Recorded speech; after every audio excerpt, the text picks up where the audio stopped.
Situação se agrava no Sudão e sem uma perspectiva de melhora, pelo menos em um futuro próximo. Enquanto isso, Lula sai ali da COP30, vai em direção à Colômbia, participar de uma polêmica cúpula de União Europeia e CELAC. Vai lembrar que a Colômbia demonstra grande insatisfação com as ações dos Estados Unidos na região do Caribe e garante que não será humilhada pelos americanos.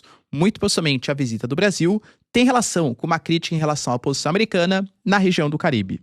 Falar um pouquinho também sobre Al-Jolani, que faz uma visita extremamente importante para o futuro do Oriente Médio em direção aos Estados Unidos, vai passar também na Alemanha também para tentar mediar algumas situações com a própria União Europeia, enquanto nós temos Jens Stoltenberg, ex-líder da OTAN, expondo quais foram os principais erros da organização, inclusive em relação à Ucrânia e em relação à posição americana no Afeganistão.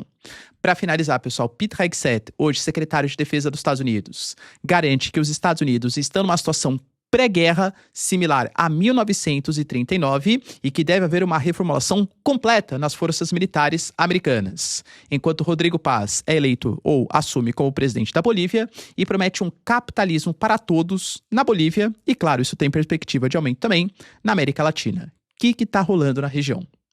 Se vocês querem entender um pouco mais sobre esses assuntos e muito mais também sobre geografia, geopolítica, atualidades, política, polêmicas, enfim.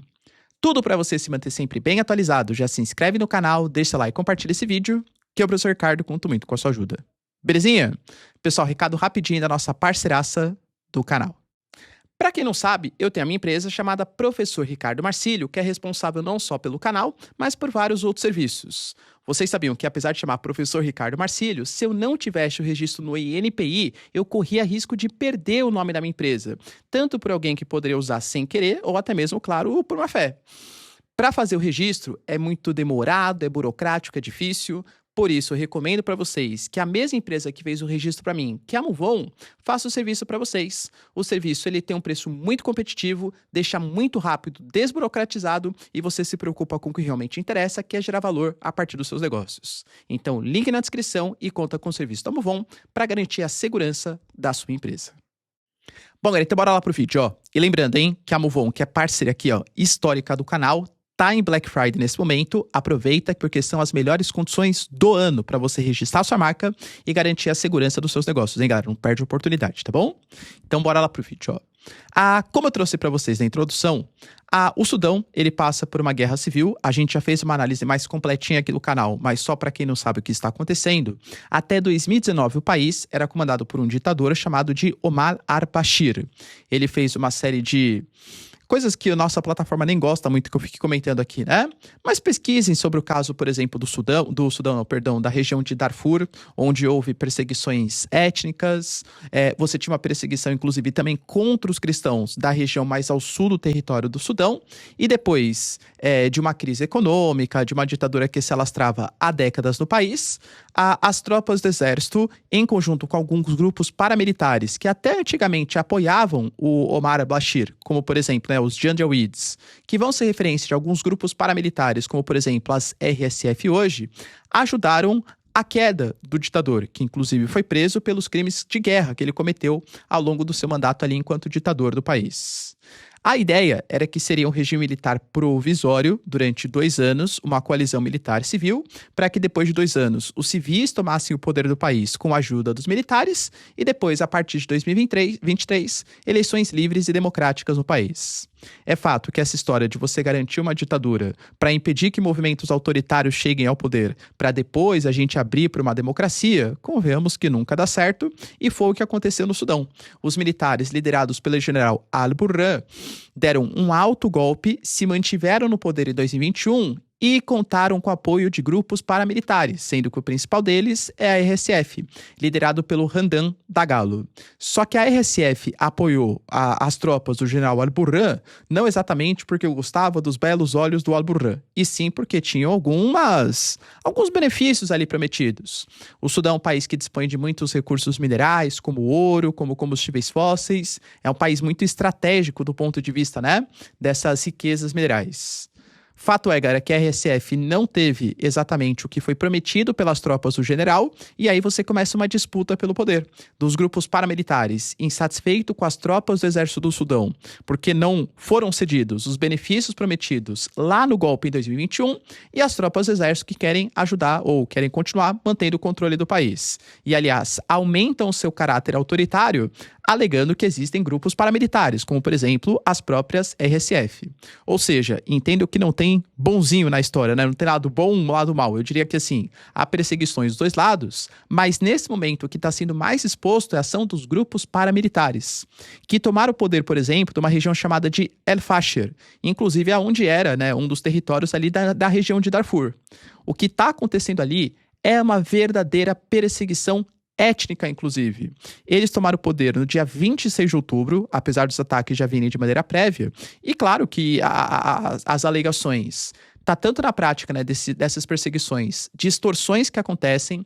Então as RSF fazem ali sequestros, obrigam, né, os moradores a dar uma parte ali da sua renda e tal, para manter suas atividades de tentar dominar o Sudão enquanto um todo, e algumas pessoas tentam escapar das regiões. Existe até uma área que está sendo denominada como a Estrada da Morte, justamente porque a RSF não é tonta e sabe que o escape ali de civis que estão sendo perseguidos por questões étnicas, econômicas, são por algumas rotas de escape.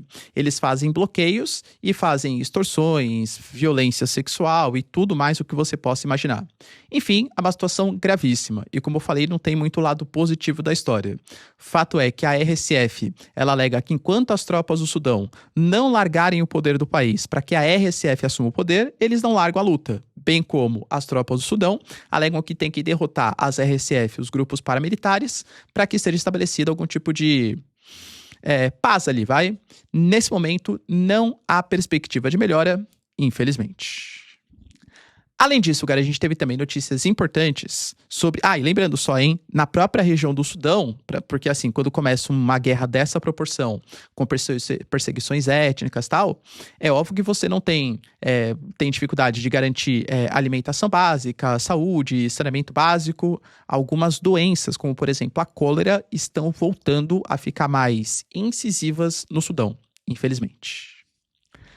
Além disso, galera, tivemos também, hoje, o Lula saindo ali de Belém, indo em direção à Colômbia, território de Santa Marta, para realizar uma cúpula, a cúpula CELAC-União Europeia, que por coincidência está acontecendo agora. Falo por coincidência porque, assim, cúpulas acontecem, né, entre União Europeia e CELAC, que é a comunidade dos países da América Latina e também do Caribe, galera, desde o final da década de 90, é a 4ª vez. E essa reunião está sendo programada há 2 anos. Ou seja, é coincidência que aconteça nesse momento em que a América Latina está em perigo, vamos colocar assim, pelo menos segundo a visão de alguns países. Brasil, Colômbia, Venezuela.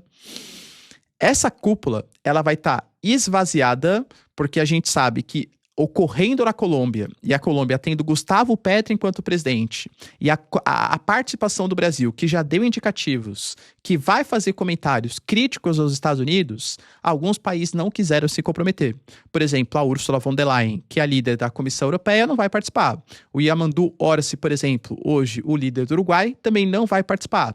Bem como Milei, bem como Penha, que são presidentes aí, respectivamente, da Argentina e do Paraguai, porque não concordam com essas críticas em relação aos Estados Unidos. Então vai o secretário, o representante, já é uma cúpula um pouco esvaziada.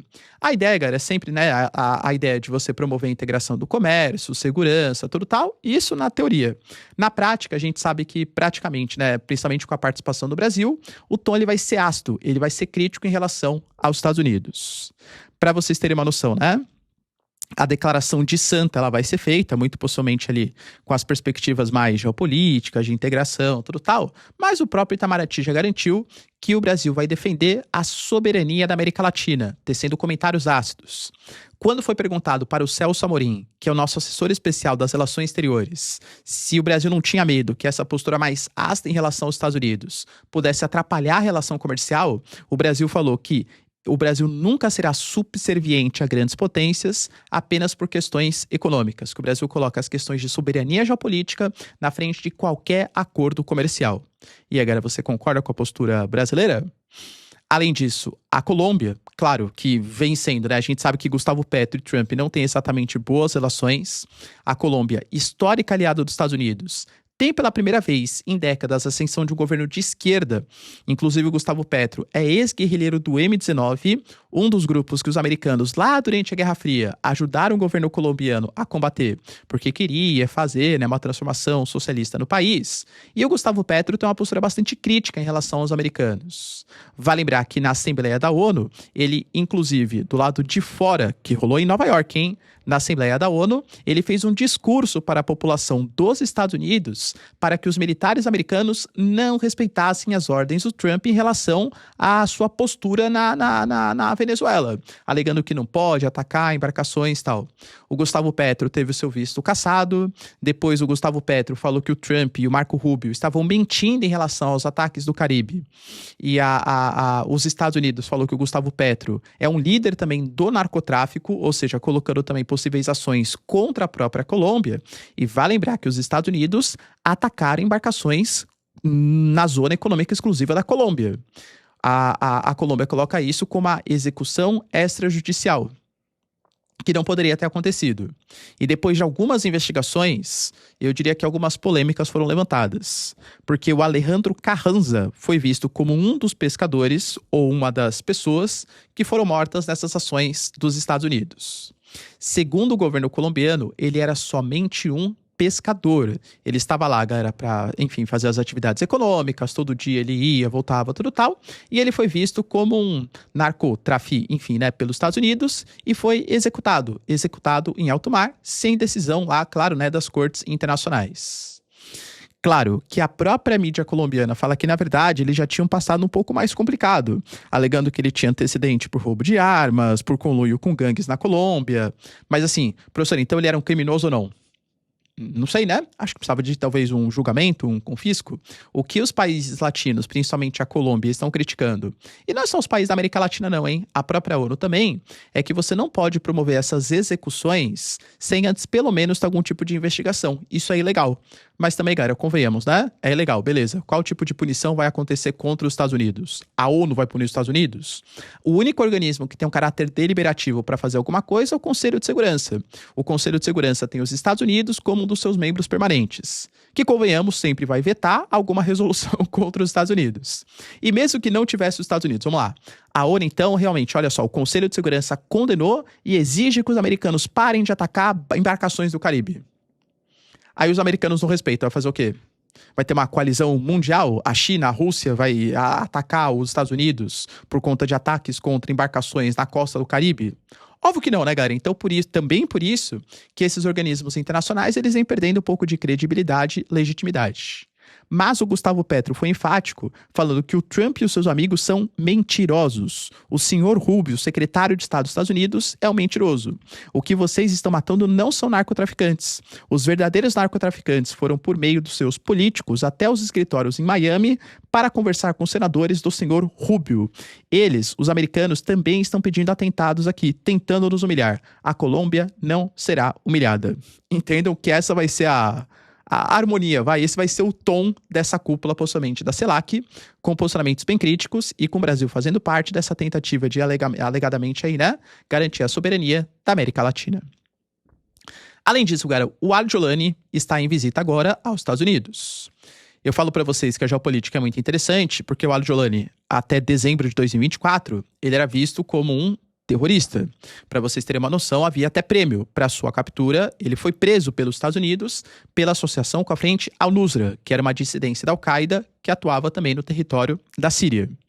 O Al-Jolani esteve nos Estados Unidos jogando basquete com militares da reserva dos Estados Unidos. Os mesmos militares que perseguiam o Al-Jolani até um ano atrás. Geopolítica é uma coisa interessante, né, galera, tá? A gente sabe que o Al-Jolani é líder hoje do HTS, tomou o poder na Síria tirando Bashar al-Assad e tenta se aproximar do Ocidente. teve uma reunião importante com os russos no passado recente, porque a Rússia mantém 2 bases militares ali. Há discussões sobre o que vai ser feito com aquelas bases militares. A Rússia era uma grande aliada de Bashar al-Assad, com o Al-Jolani está tentando se aproximar, mas eu vejo o Al-Jolani, até pela mudança de postura, com as reuniões que ele vem fazendo, muito mais tentando se aliar com o Ocidente do que exatamente com a Rússia. Claro que para a Síria, quanto mais aliados econômicos, melhor. Aliás, para qualquer país isso, né? Mas se tiver que pesar para um lado, possivelmente vai ser para o lado ocidental da força. Essa reunião que vai ser feita com os Estados Unidos, a prerrogativa é um combate ao ISIS. Cara, não desconfiando, claro, né, que os Estados Unidos, nossa, queiram muito tirar o ISIS da região. Mas você acha que realmente é por isso? Os Estados Unidos estão super preocupados com a atuação de grupos extremistas numa região do Oriente Médio, sendo que, convenhamos, que esse grupo já teve muito mais relevância no passado, quando dominou, né, a região da Síria, do Iraque, e talvez representasse naquele momento algum tipo de ameaça ao Ocidente. Hoje em dia, o que sobrou são alguns resquícios, alguns pontos territoriais e a atuação de alguns lobos solitários.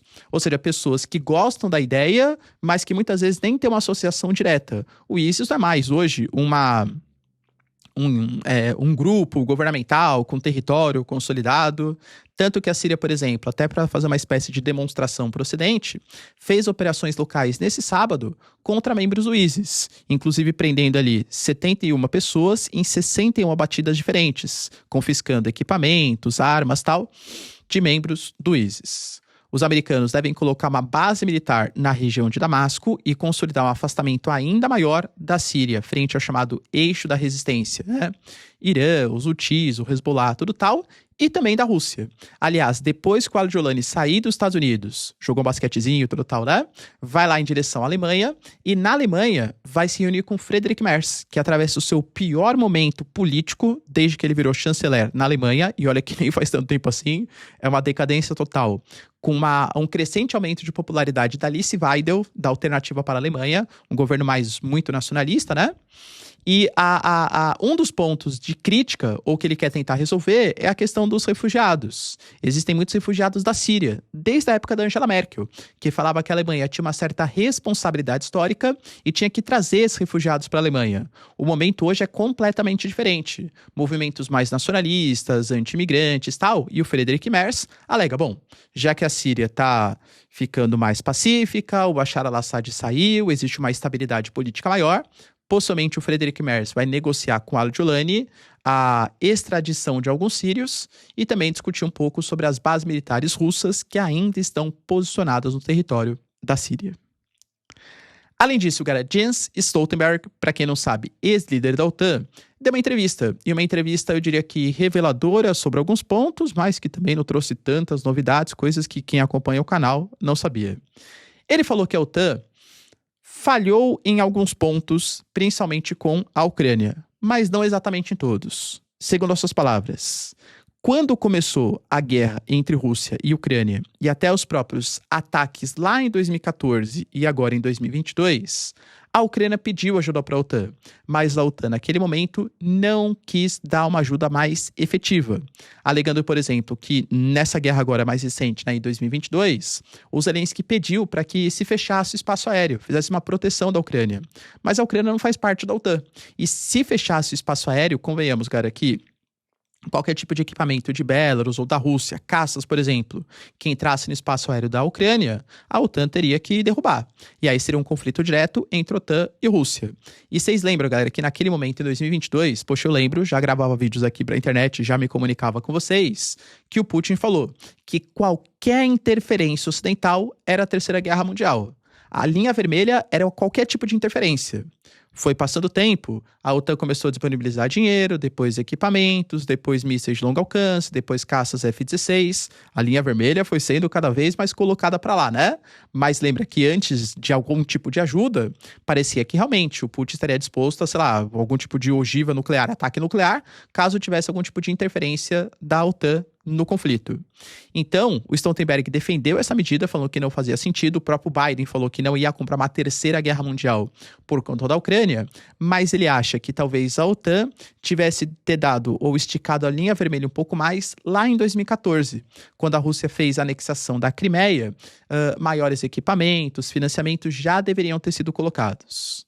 Depois, ele deu uma declaração meio contraditória, falando que o principal erro da OTAN e do próprio Estados Unidos foi a atabalhoada saída das tropas americanas do território do Afeganistão, porque estava nítido que o governo afegão local, que era aliado dos Estados Unidos, mas que era conhecido como prefeito de Cabul, porque não dominava o Afeganistão, dominava aquela região, não tinha a menor representatividade frente à população local.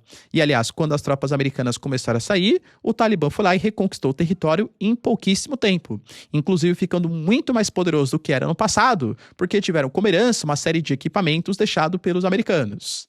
Então ele fala que foi um erro, mas ele falou que ele entende. Ele entende que os americanos não poderiam ficar lá para sempre. E, aliás, é o que eu coloco para vocês. A gente sabe, galera, que qualquer medida que o Biden tomasse ia dar problema. Se ele mantivesse as tropas lá, ele não estava conseguindo dominar o Afeganistão como um todo, aliás, não só os Estados Unidos. O Afeganistão é conhecido historicamente como o cemitério de impérios, não é à toa. União Soviética, os ingleses, todo mundo, né, tentou tomar e não conseguiu tomar o Afeganistão, essa é a verdade. Então, se ele deixasse as tropas lá, eram gastos militares meio que desnecessários. O Afeganistão não é tão importante assim geopoliticamente. É conhecido pela sua produção, cara, de opioides e também a papoula, né, por exemplo. E geopoliticamente, talvez a maior importância seja territorialmente, porque faz parte do Roden Belt, né, uma conexão da China com o restante do continente asiático, mas não tem tanto interesse assim dos Estados Unidos. Então manter as tropas poderia ser errado e tirar as tropas também, porque se tirar essas tropas, o Talibã reconquistaria como acabou reconquistando o território. Então foi uma declaração dúbia, mas que enfim, né, representa uma possível falha dos Estados Unidos. Além disso, galera, o Pete Hegseth deu uma declaração bem importante sobre o momento atual militar dos Estados Unidos. A gente sabe que os americanos apresentaram um plano que parece contraditório, mas não é, de aumento dos gastos militares, mas redução dos gastos em relação a pessoal. Então, muito possivelmente, a estratégia dos americanos é aumentar gastos com tecnologias. Eu falei para vocês, por exemplo, dos drones, que vão ser cada vez mais utilizados pelos Estados Unidos. Os americanos estão cogitando fazer os testes nucleares novamente. Cara, acusaram, né?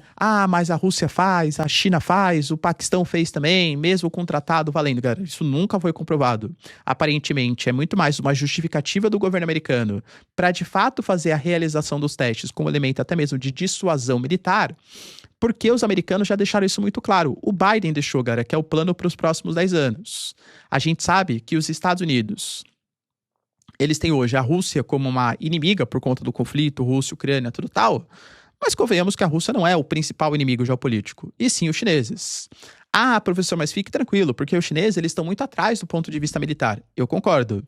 Mas se for pegar o nível de crescimento, a China passou, nos últimos 5 anos, de 300 para 600 ogivas nucleares. Claro que os americanos têm mais de 5.000. A China acabou de lançar, por exemplo, o seu porta-aviões e tá para lançar o próximo, com já imagens captando, hein, galera? Hoje o porta-aviões que foi lançado pela China, apesar de ultra tecnológico, ele, segundo os próprios militares chineses, só tem cerca ali de 60% da efetividade da capacidade de um porta-aviões americanos. Mas o próximo que vai ser lançado, inclusive com propulsão nuclear, pode ser muito mais próximo da capacidade militar americana.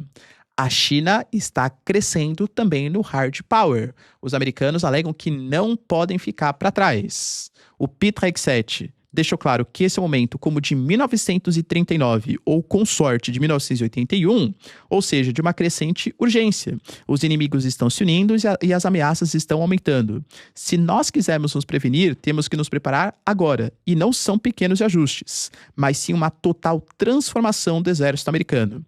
Derrotar qualquer inimigo que nos ouse desafiar. O recado é claro para os chineses. O próprio Pete Hegseth já falou sobre isso. A ameaça está na região do Mar da China Meridional, está na região de Taiwan. Há uma crescente militarização dos chineses, que, galera, você pega aí reportagens, vem aumentando demais a produção de mísseis. Teve o desfile da vitória dos 80 anos, com uma série de equipamentos militares, nucleares, que tinham capacidade de atingir, sim, mísseis balísticos intercontinentais, com capacidade de atingir os Estados Unidos, e o Golden Dome, toda essa retórica militarista dos Estados Unidos, é justamente na tentativa de conter o avanço chinês. A guerra Rússia-Ucrânia, eu duvido muito que vai evoluir para uma guerra mundial. Não acho que faça nem sentido. Você duvida que uma eventual incursão, por exemplo, da China contra Taiwan possa causar isso? A gente está falando de Taiwan, que é muito mais poderoso, seria um ataque anfíbio. Taiwan tem um acordo de defesa junto com os Estados Unidos. Taiwan tem um escudo de silício, né? Ou seja, chips, semicondutores que o protegem. O ataque anfíbio, ele é mais complicado e Taiwan é mais poderoso do ponto de vista militar. Até porque existem vários equipamentos militares americanos posicionados no território de Taiwan. E aí, você acha que, cara, na minha concepção, tá? Isso tem muito mais probabilidade de virar uma terceira guerra mundial eventualmente do que exatamente o conflito entre Rússia e Ucrânia. A Ucrânia, essa coisa apertar muito, cara, é triste falar, mas sinto muito, vai ser abandonado pelos Estados Unidos e muito possivelmente pelos europeus também. Vai ter que ceder territórios, fazer acordo. Eu vejo a tentativa hoje dos Estados Unidos de apoiarem os ucranianos como uma tentativa de conter os russos, isso sim, né? Mas assim, não de proteger a Ucrânia. Essa coisa fica muito complicada, assina o acordo, perde território e bola pra frente. Infelizmente, claro, pro governo Zelensky. Já com a China, a coisa é mais perigosa. Para finalizar, pessoal, tivemos também o Rodrigo Paz assumindo, né, a cadeira de presidente na Bolívia. Eleição muito polêmica, em que o Tuto Quiroga perdeu o processo eleitoral. Os dois eram candidatos de direita, mas o Rodrigo Paz, eu diria que era uma direita um pouco mais moderada, pelo menos no sentido geopolítico. Econômico, os dois tinham planos muito parecidos, propostas mais liberais. O próprio Rodrigo Paz fala, né? Ele se elegeu falando em Deus, pátria e família, sim, juro, ou seja, um pensamento um pouco mais conservador, mas não acho que isso vai guiar exatamente as suas relações geopolíticas. Ele fala em cortar subsídios, principalmente nos combustíveis, o que pode aumentar o processo de inflação na Bolívia em um futuro próximo. Inflação que já chegou na casa de 25%, agora está em torno de 20%. É uma inflação muito alta. Se você corta os subsídios do Estado, aumenta o preço do combustível, a tendência é que aumente ainda mais a inflação.